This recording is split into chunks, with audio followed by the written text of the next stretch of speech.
Hello and welcome. I'm Pratap Singh. You're joining us on this special interview on Newsx. We are in conversation today with well-known filmmaker Mohit Suri. Mohit is all set to release his much-awaited love story, Saiyaara, this Friday in theatres. Welcome. Thank you so much for being with us today, Mohit. Thank you so much, Uday. It's a pleasure. We are very excited for Saiyaara, of course. पहले तो मैं पूछना चाहूँगा ये नाम कैसे पड़ा? Saiyaara, बड़ा अनोखा नाम है, very interesting name. How did you coin the title? इसकी story actually is almost like a script by itself. So we were dabbling with many names, what to put. तो मेरा हमेशा मानना ये है कि जब एक पिक्चर का टाइटल आता है, so it actually changes the way you look at your own film. Yeah. जैसे कि honestly speaking, if I was doing Ashiki and it was not called Ashiki, it was a film I wanted to make, it would have become more about the alcoholism. Mm-hmm. But the minute the title became Ashiki, it became more about love. Yeah. So I was very clear. So I, normally make the music of my film while I'm making my film only. But this climax song, I had not done. And I remember when I met Adi sir, he said, "Picture ka title kya hai?" So I said, "So jo ye climax ka gana hoga, that will be the title of the film." Mm-hmm. So he was like, "Wow!" He thought that was a great idea. Yeah. So we did half the film shooting it as production number 75. Okay. It wasn't visible. Then it was Sumanna Ghosh, my creative producer from Yash Raj, who suggested the title Saiyaara. Okay. So I said, so I thought, no, you're just trying to commercialize this whole thing, like because there's a popular song in YRF called Saiyaara. But no, she sent me the meaning, which actually poetically meant star-crossed lovers. Also, Mohit, your music, we see very often, of course, how young musicians, like I was speaking to as well just before this film, Faheen and Arsalan, they praise your style of, composition, how you sit with them before a film, and many other established musicians have said the same. What's the Mohit Suri process of, sitting with musicians, getting the best out of them, and making these hit songs for your movies, which also help the box office run? The process, there's just a joke that happens around here. If you tell Mohit that there's a party where everyone will be there, you need to go there, he's probably not lined up. But if you tell him there's a struggling new musician with a great tune across the city, he will drive down and go and stalk that person. Yeah. So the process is constantly seeking for music. It's not a process that I do when the film is being made. Obviously, while the film is being made, I am always working on the script. I use it as a screenplay tool to compose a song. And my writer, in fact, gets very angry with me that I stop the writing process till I compose a tune and all with somebody. Mm-hmm. I don't have any knowledge about how to play an instrument, how to any scale, major, minor, E sharp, B flat. I don't know any of it. The only thing I play when I hear a song is try to see how the character in my film would emotionally reach them and feel during this song. So while there's a process of elimination, I hear a lot of music to come with it. What I don't ever do is ever put the pressure of telling a music director to give me a blockbuster song or a hit song. All my songs have been situational. If you've seen it, whether it's a Tumio, whether it's a Gallia, whether it's a Malang title track, you name it, they've all been situational. But or a Barish or Have Girlfriend, they've all been situational songs. But what you need to do is also sometimes think out of the box.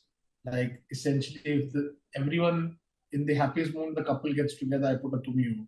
But when he's so we work on. I try to keep it as new as possible, and the only way to do that, Uday, is by hiring one new music director or music singer or composer or lyric writer who's connected to the, I would not say ground, but connected to the people. What tends to happen with success is you have people around you agreeing to everything you like. And that takes you away from what the truth is. True. As opposed to you keep connecting with one new music composer. Like for example, there was always one guy, like even in Ashiki, Ankit was a new guy. Even though there was Jeet and this one. In Villain, there was a new person. In Malang, there was Ved Sharma's tracker that was new. While there's always one Mithun who stands by with me like a wall. Like he's like the Dravid of my team. Who'll maintain the quality to a particular level. Yeah. In the foundation, there's always one new guy that you need to have. Yeah. Who comes and hits the ball out of the park. Okay. I also have to ask you about, casting debutants. Now that's something also, you've excelled in all the way back from when you started, Shuruaat mein, Kalyug mein Kunal Khemu to now with Ahaan Panday, Yes. in Saiyaara and Aneet as well. What explains this connect with debutants? Does that also, help your vibe on set? And also, how did the casting of Ahaan and Aneet happen? Let's just talk a bit about that quickly. Honestly, Uday, I've tried a lot to change myself, but I find very difficult to cast for a role which is not age authentic. Okay. Like for example, I think falling in love for the first time. I'm not saying love cannot happen later. Yes. But first love happens around your early 18 to 20, 25. Mm-hmm. Suddenly, I find very difficult to put a 40-year-old who might be a bankable star or an actor to play a 25-year-old. I just find it very difficult to do. Mm-hmm. It just seems wrong. Like the songs land differently. Mm-hmm. I don't know. It just seems wrong to me. I think that might be only my thing. So invariably, because I've been making whether it was Kangana in her second film, whether it was Imran in his third film, Kunal Khemu, my sister, Adi and Shraddha were that age group that Shraddha was not even born when Ashiki 1 came. Mm-hmm. So I think it was just being age appropriate to the script. But then when I wanted to make a mature love story with Hamari, I cast Vidya and I cast Imran. I think they had that maturity at that age.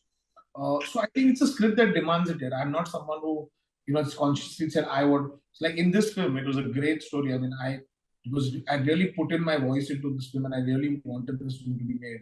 Yeah. And then I had Adi sir call me and ask me. Someone Shubhana contacted me and said that Adi sir was looking for a love story. Mm-hmm. So when I gave it to him, and he said, "This is the one I want to make." Mm-hmm. Who have you thought about it? Who do you would like? And they have the access to all the big actors in the industry. Of course. So I did name a few. I said they are interested in working with me and all that. He said, "But your film is about falling in love for the first time." And I know after COVID things are very different. People want to save bet and they want to do this. But it was Adi sir's and Akshay Badani's passion that turned around and said, "What is wrong with you? Your film is about falling in love for the first time. Why do you want to take a late 30-year-old or a 40-year-old guy to play that role?" I said, so because he said, "Yeah, my distribution and marketing team might be very happy. But I'm telling you, you're making a wrong film." I said, "But sir, I actually wrote it for newcomers, but I don't know in today's market." He said, "I'll make it with newcomers." So yeah, that's the thing. You need people with vision who believe in that. Absolutely. I'm not here to break a pattern or to set a trend. Mm-hmm. I'm just doing what I think was right for my film. Yeah. Okay, and it's Adi Chopra's conviction, of course, which reinforced that belief. Yeah, and I thank him for Adi and Akshay's conviction to back me for this. Yeah, but with a star kid, making his debut with the film, does that also have a lot of pressure as well? Because of course, Ahaan Panday's family will have his own fan base. There will be that expectation, all of that as well. Poor guy, he's not a star kid. He's a cousin nephew kind of thing. He just has known friends. The joke on the set is we both are cousins, basically, because you are. We are the direct kids of everybody. I'm related to Imran, his cousin. Yeah. But no, the thing is, not at all actually. I didn't ever have that pressure at all. I had a different kind of pressure. My pressure was to live up to my own thing, my own checklist in life. Yeah. I have to admit this. I was in the 8th standard when Dilwale Dulhaniya Le Jayenge came in the theatre. And I wanted to, everyone was dazzled by the actors. I was very dazzled by the director. Mm-hmm.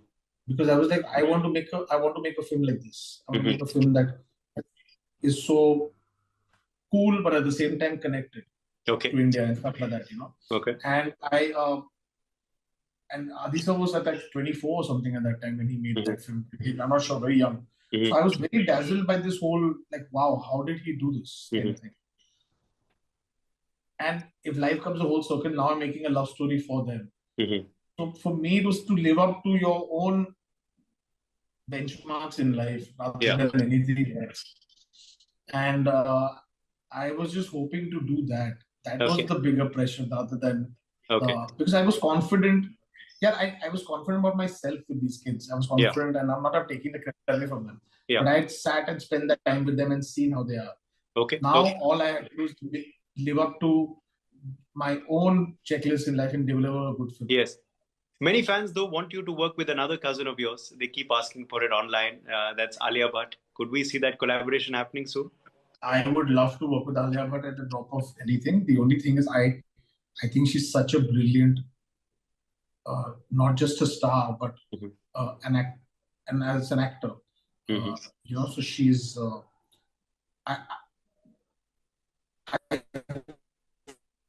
I want that good enough for her talent. I cannot misuse that relationship anymore. Like in the sense, oh, Alia, please do this one for me. Because I don't think I think that's a wrong way to deal with it. I think unless I feel there is a great idea or a script that can live up to the actor that Alia Bhatt is, a phenomenal actor, then only will I go and approach her for it. Okay. Looking back now at your filmography, we've talked about some of them today, Mohit. Aajkal re-release ka trend chalu hai. Any one film out of all of them you'd really want re-release, perhaps this year itself, if it was up to you? I think some of my films, which at that one special, some films of mine have not done so well when they came out in the theater, but when they came on television and all this stuff, they did phenomenally well. People discovered the film because they were with new stars and all. But one such film that didn't do well at all on the box office, but today has turned into a cult thing, I think is definitely Ahaan Panday. It's a film that they're making a sequel for. Very rarely did you have a film that did not do well in its first release. Is getting a sequel to be made of it. But it's a film that even today on social media, if I tweet something, they'll always ask me a question whether I'm making Ahaan Panday. I'm not part of the sequel. But I think if you re-release that film, it was way ahead of its time and it got a bad release. But if it releases today, I think it'll get a lot of fans. Absolutely, but no, it has so much of cult following online. It went viral, that announcement. But disappointed that you're not part of the sequel? No, in the sense they did tell me about the making it. I was busy with making Saiyaara at that moment, and they have their own agenda. Okay. I consume myself too much in writing and stuff like that. Like, I don't know how to do that. I wouldn't be able to do justice to that film while I was finishing Saiyaara. Okay, we have Mahir Bhatt, who's of course been a mentor for you. He's come out with a lot of praise for this project. We saw how he said this will rewrite Ashiki, and he's also said it will make these two overnight stars and प्यार की परिभाषा बदल देगी ये film. How does that make you sound when you hear that praise? I get scared talking to him. He's just super energetic and positive. He always pushed me to make this film because he knew how much I was bleeding into the script and how much I was putting myself into it. So he was very happy, especially when I was making it with new people and not confirming. He thinks it's a. So he's a great guy that and besides, he's basically been that mentor, father figure, friend, everything at one time that he has to be. So in fact, before this call, I was just talking to him and he's counting the days himself. So I asked him, would he like to come for the screening? And he said, no, send me 5 tickets and I will go to the theater and see. So that I can abuse you with fun. So I'll do the same. Okay, lovely. Chali, not just Mr. Bhatt, let me tell you, all of us are eagerly awaiting for Saiyaara's release and we will all go to the theatres to watch it. We promise you that. Thank you so much, Mohit Suri, for joining us. Thank you so much, Uday. Thank you so much. Looking forward to the... For more such videos, subscribe to the Newsx YouTube channel, hit the bell icon.